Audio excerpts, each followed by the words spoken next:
अब थोड़ा market outlook पर बात करते हैं। हमारे साथ आज एएसके इन्वेस्टमेंट मैनेजर के डिप्टी सीआईओ सुमित जैन जुड़े हैं। Sumit ji, good afternoon. कैसे देख रहे हैं आप रीसेंट वॉलेटिलिटी को?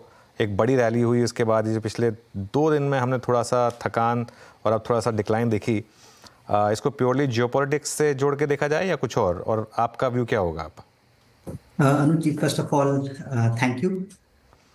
सी, अगर आप देखेंगे पहले मार्केट में बिकॉज ऑफ ग्लोबल जो चीजें हुई उसके कारण मार्केट में गिरावट आई थी। उसके बाद थोड़ी सी उधर सैनिटी बनी तो इंडिया मार्केट, ग्लोबल मार्केट सब काफी सुधरे। बट आई थिंक जो रेलेवेंट है वो ये है कि अपनी अर्निंग्स ग्रोथ कैसे आती है।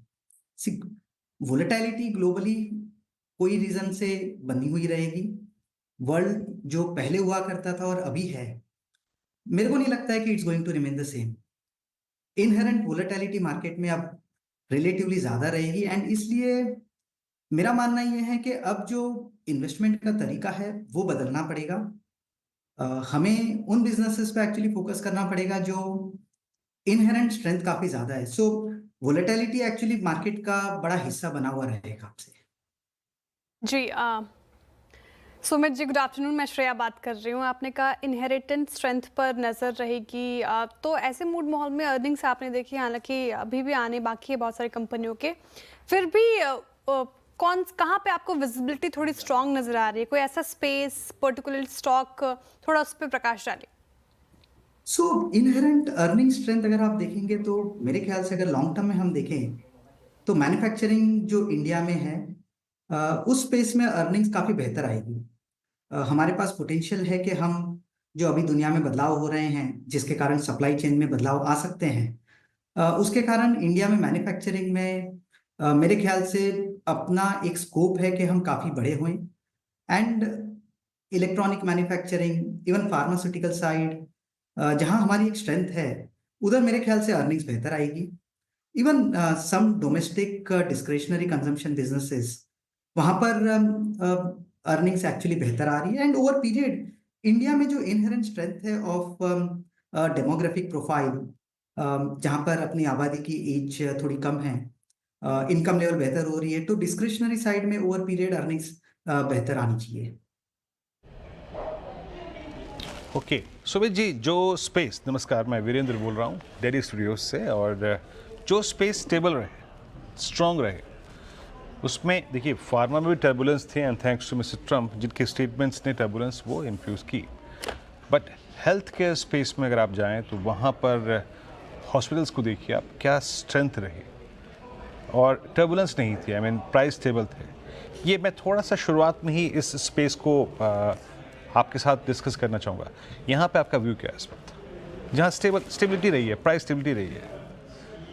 मेरे ख्याल से अगर आप पूरा हेल्थ केयर स्पेस देखें, हॉस्पिटल जिसका एक हिस्सा है, चाहे वो हॉस्पिटल्स हो, डायग्नोस्टिक्स हो, या मेडिकल कंज्यूमेबल्स हो, या US generic pharma, domestic branded generic space, ये सब में मेरे ख्याल से एक स्टेबिलिटी दिखाई देगी।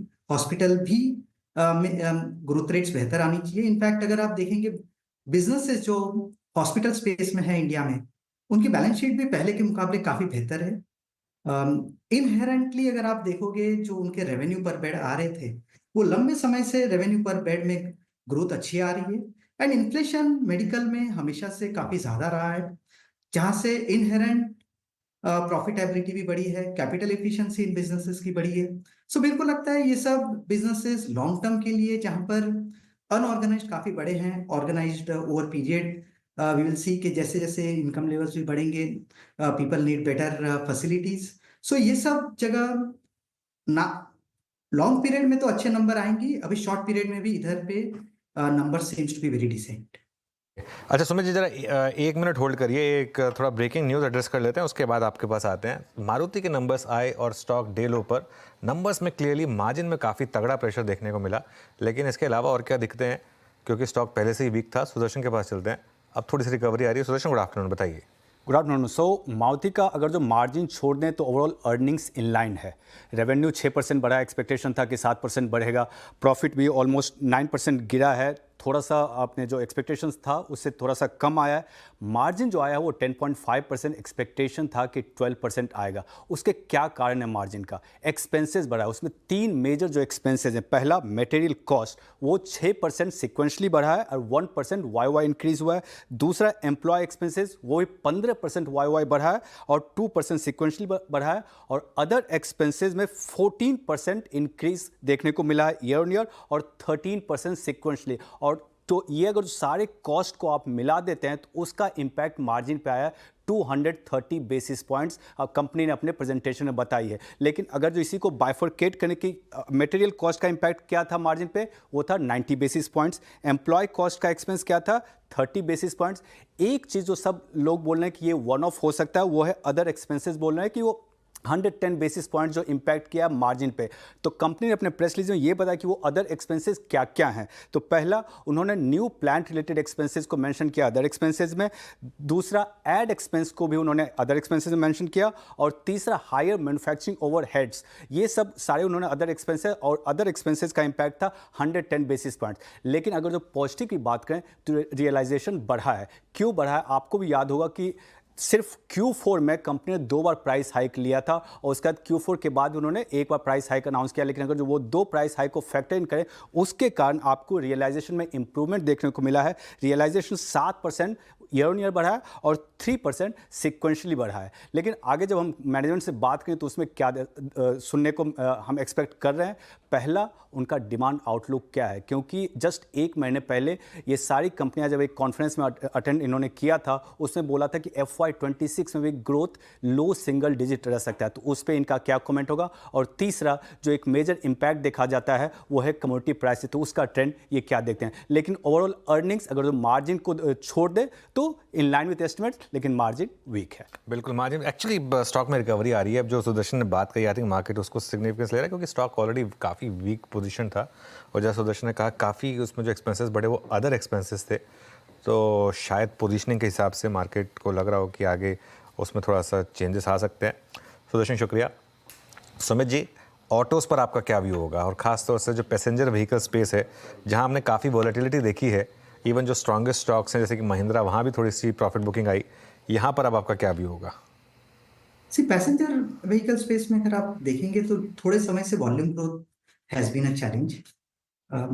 एंड अगर आप लिस्टेड स्पेस की कंपनीज देखेंगे, उधर एक्चुअली मार्केट शेयर में बहुत ज्यादा ग्रोथ नहीं आ रही है। देयर आर न्यू प्लेयर्स जो आ रहे हैं, एंड इन जनरल इस स्पेस में फ्लक्स काफी है, टेक्नोलॉजिकल चेंजेस काफी हो रहे हैं। Whether we start to have more of electric vehicle, hybrid, ICE, वो समय बताएगा।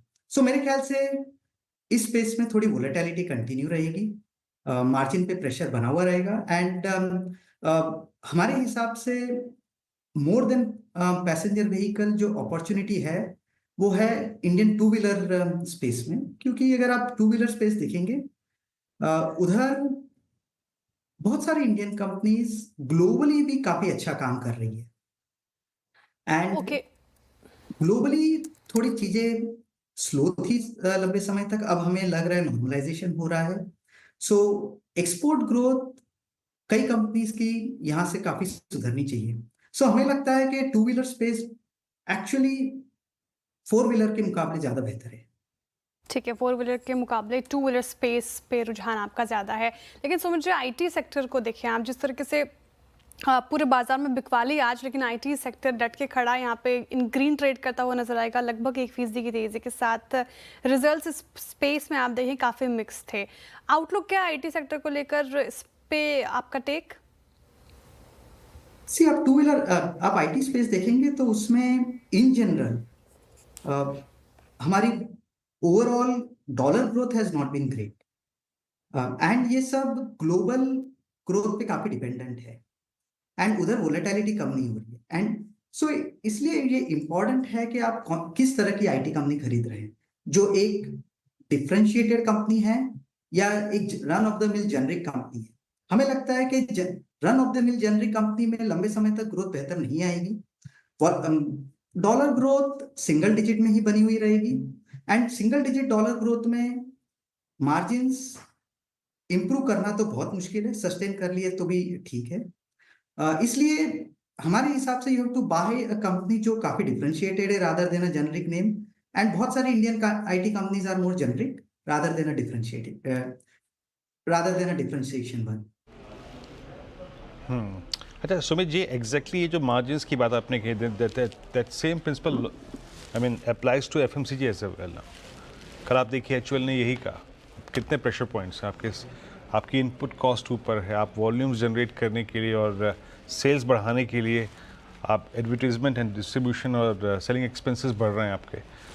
अगर एक दो क्वार्टर्स मार्जिन्स और ऐसे चैलेंजिंग फेज में रहे तो आप आईटी ये एफएमसीजी पर क्या व्यू बनाएंगे इस वक्त? सी एफएमसीजी में भी वही प्रॉब्लम है जो आईटी में है। बहुत फास्ट ग्रोथ आ नहीं सकती है इन जनरल अपनी इंडियन स्टेपल्स कंपनीज। वहां पर अगर हाई सिंगल डिजिट या लो डबल डिजिट ग्रोथ आ गई तो इट वुड सीम के उन्होंने अच्छा काम किया है। मार्जिन्स अभी तक वो बचा पाए थे क्योंकि उन्होंने एड स्पेंड कम किया था। ये लंबे समय तक नहीं चल सकता है, आफ्टर अ पॉइंट उनको एड स्पेंड में भी स्पेंड बढ़ाना पड़ेगा। सो नेट नेट अगर आप देखेंगे तो बहुत सारी Indian stable companies double digit growth in profit भी लंबे समय तक लाना at the current juncture seems difficult. इसलिए हमारे ख्याल से स्टेपल्स में बड़ी प्रॉफिट ग्रोथ, आईटी में बड़ी profit growth, in generic IT names में थोड़ा सा मुश्किल ही रहेगा। ओके, मीनवाइल चोला के नंबर्स अच्छे खासे लग रहे हैं क्योंकि नंबर्स सब पैरामीटर पर मुझे ठीक ठाक लग रहे हैं। आगे खैर देखते हैं अभी किस तरीके से स्टॉक रिएक्ट करेगा। लेकिन बैंक्स और एनबीएफसीज यहाँ पर क्या व्यू होगा? इन्होंने काफ़ी हद तक लीड किया है मार्केट को सुमित जी, और अब आरबीआई का स्टांस भी अकोमोडेटिव है, रेट कट्स भी आ रहे हैं, मॉनसून भी एक्सपेक्टेड है कि अबव नॉर्मल होगा। ऐसे में क्या बैंक्स और एनबीएफसीज एफआईआईज की बाइंग भी लौटी है? क्या ये एक स्पेस हो सकती है बाय करने के लिए? ये स्पेस में आपको काफी सिलेक्टिव रहना पड़ेगा। हाँ, इस स्पेस में आपको उन बिजनेसेस पे एक्चुअली फोकस करना पड़ेगा जहां पर आरओई बेहतर है, उनको अपने कस्टमर की समझ बेहतर है, ability to control gross NPA बेहतर है, और ग्रोथ भी काफी अच्छी है। सो ये सब अगर आप देखेंगे तो मैक्सिमम टाइम आपको काफी एनबीएफसीज में दिखाई देते हैं जहां पर उनका टेक्नोलॉजिकल डिप्लॉयमेंट काफी बेहतर है, अंडरस्टैंडिंग ऑफ कस्टमर बेहतर है, ग्रोथ बेहतर है, आरओई बेटर है। और इवन अभी जो इंटरेस्ट रेट्स गिर रहे हैं या एक्सपेक्टेशन है गिरने की, काफी जगह निम्स में बहुत सारे एनबीएफसीज को भी फायदा होगा। सो हमें लगता है दिस इज द स्पेस जहां पर अच्छा नाम, जहां पर अच्छी ग्रोथ है, actually are good long term investments. Sumit ji, जब से आपसे बातचीत हो रही थी तो आपने कहा कंजप्शन स्पेस पसंद है आपको, कोई प्रिफर्ड स्टॉक्स उस स्पेस से? स्टॉक्स में जाने के बदले मैं ये कहूँगा कि डिस्क्रिशनरी कंजम्पशन जहां पर पेनेट्रेशन लेड ग्रोथ काफी है, इवन जहां पर हमारा कंजम्पशन पैटर्न जिस तरफ जा रहा है, उस तरफ वाले बिजनेसेस में लॉन्जिविटी ऑफ ग्रोथ बेहतर आएगी। एंड जहां लॉन्जिविटी ऑफ ग्रोथ बेहतर है वहां पर प्रॉफिट पूल इंडस्ट्री का बढ़ता है, एंड जहां प्रॉफिट पूल इंडस्ट्री का बढ़ता है वहां पर लॉन्ग पीरियड कंपाउंडिंग भी बेहतर होती है। सो हमारा focus actually is more on many of those discretionary consumption name as compared to pure staples. अच्छा ये बताइए, आपका ये जो नॉन लैंडिंग फाइनेंशियल स्पेस में जिसमें एक्सचेंजेस आते हैं, जिसमें डिपॉजिटरीज आते हैं और ब्रोकिंग कंपनी आती हैं, अब आपने रिजल्ट्स देखे ही सर कि क्योंकि वो वीकली एक्सपायरी चली गई तो डेंट तो पड़ ही रहा है। अब आप इस स्पेस को थोड़ा सा बाइसेक्ट करना चाहेंगे क्या? Will you stay with only exchanges, या फिर आप ब्रोकिंग हाउसेस को पिक करना चाहेंगे, या फिर आप डिपॉजिटरीज या फिर डिस्ट्रीब्यूटर्स को पिक करना चाहेंगे? आपकी चॉइस क्या होगी इस पूरे स्पेस में, स्पेशली इन नंबर्स के बाद? ये स्पेस बड़ी होगी ओवर पीरियड, सर्टनली बड़ी होगी, बट इस स्पेस में हमारा फोकस उन बिजनेसेस पे रहेगा जहां प्रॉफिट पूल उन्हीं कंपनीज के बीच में रहेगा। कॉम्पिटिटिव इंटेंसिटी बहुत बड़ी आएगी नहीं। If you look at pure broking space over period competitive intensity काफी बढ़ेगी, बट जैसे एक्सचेंजेस या फिर डिपॉजिटरीज, उधर relative competitive intensity over long period बढ़ने की गुंजाइश थोड़ी कम है। सो फोकस हमारा उधर है जहां पर प्रॉफिट पूल उन्हीं लिमिटेड कंपनीज के बीच में शेयर होगा, एज कंपेयर टू एरिया जहां पर प्रॉफिट पूल कई ज्यादा कंपनीज के बीच में आएगा। सो आई वुड थिंक हम ऐसे डाइसेक्ट करना चाहेंगे rather than looking at this as one single space. Okay, Sumit ji बहुत बहुत शुक्रिया हमारे साथ जुड़ने के लिए, तमाम सवालों के इतनी अच्छी तरीके से जवाब देने के लिए बहुत शुक्रिया सर आपके Thank you. समय के लिए। अब क्लोजिंग की तरफ बढ़ रहे हैं और